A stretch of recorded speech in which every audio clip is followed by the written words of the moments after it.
липсват. И от тях това, което съм научила, е тая сплотеност, тая семейна сплотеност, винаги семейството да е заедно и тези социални умения, винаги да имаш покрай себе си приятели. Да, определено. А ти с какво ги помниш? Те като цяло много интересен въпрос е с какво можеш да помниш родителите си, които така толкова често се виждаме с тях почти всеки ден. Значи двамата, интересното е, че са една комбинация като огъня и водата. Мисля, хем в някои ситуации някакси много бързо се сплотяват и правят каквото е нужно. Но от друга страна пък имат някои неща, които са им противовеси. Единия може да ти даде едно, другия друго.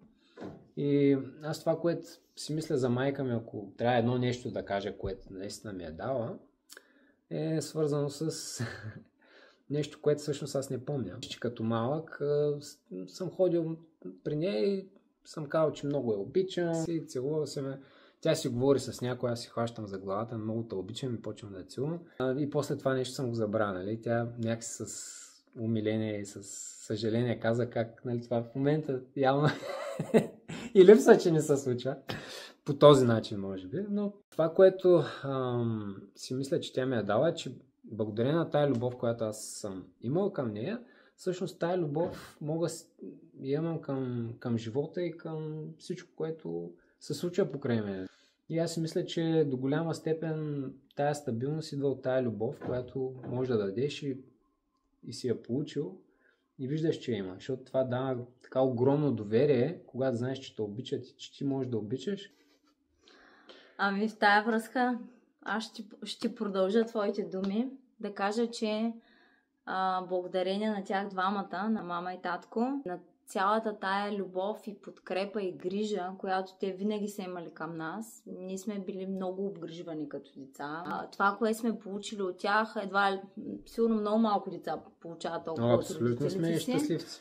И всъщност те са една изключителен пилон на нашите, ако ние сме нови сгради, дето някой не е построили, дето сами сме се построили, те са едни здрави основи, върху които сме изградили всичко останало и без тях нямаше да можем да сме това, което сме. За майка ми, ако трябва да кажеш едно нещо, което най-много така ти е дала, ако можеш да кажеш? Грижовност. Дъжда да не ти капни на главата, от вятъра да те предпази, от глад да те предпази, като майка орлица във всяко едно отношение. А за баща ми? Какво ще кажеш?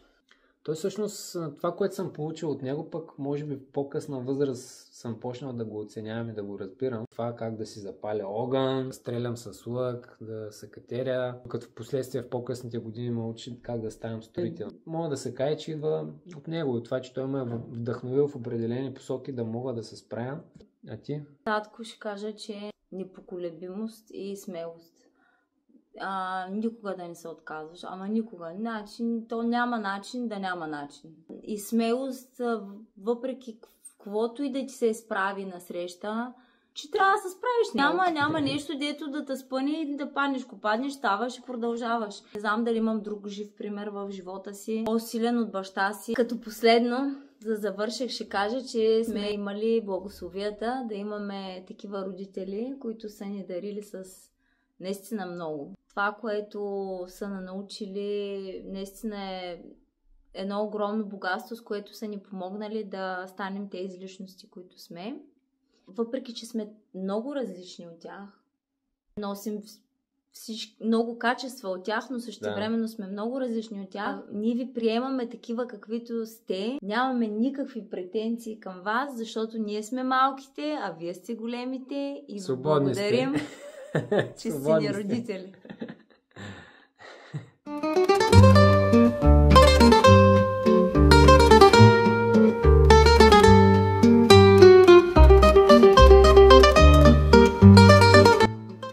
Дори през социализма забавленията и почивките с пари и родителите като пчелички пърхат до работните си места и обратно до дома. Горди, но неуспешни строители на социализма, още по-неуспели търговци.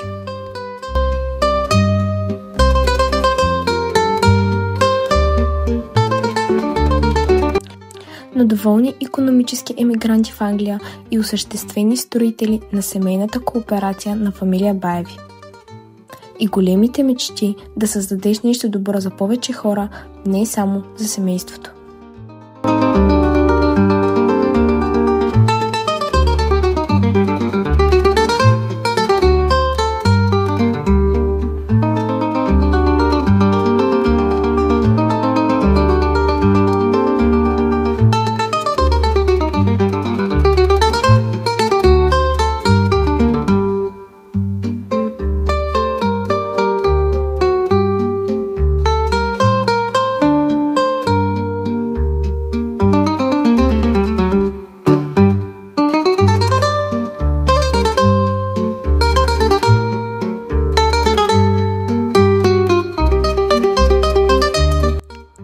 Начало на очакването баба Мили да стане милионер в евро.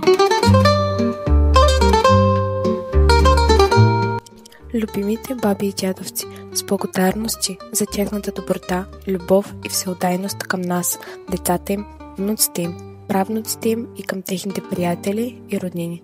Прегръдка и поклон.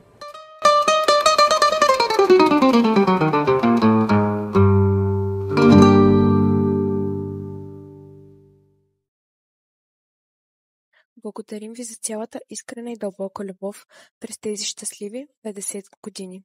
Благодарим ви, че сме хората, които сме и че ни научихте да обичаме и да бъдем щастливи.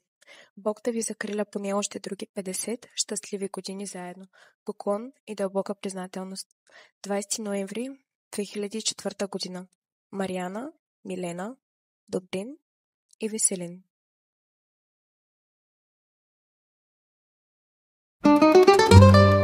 И други забелязаха, че са толкова готини и ги поканиха за кръстници.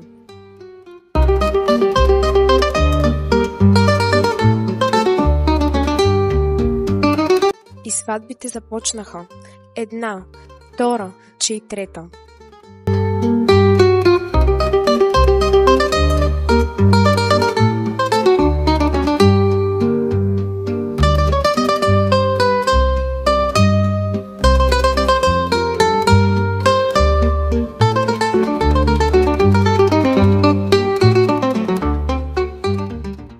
И тук вече идва богатството.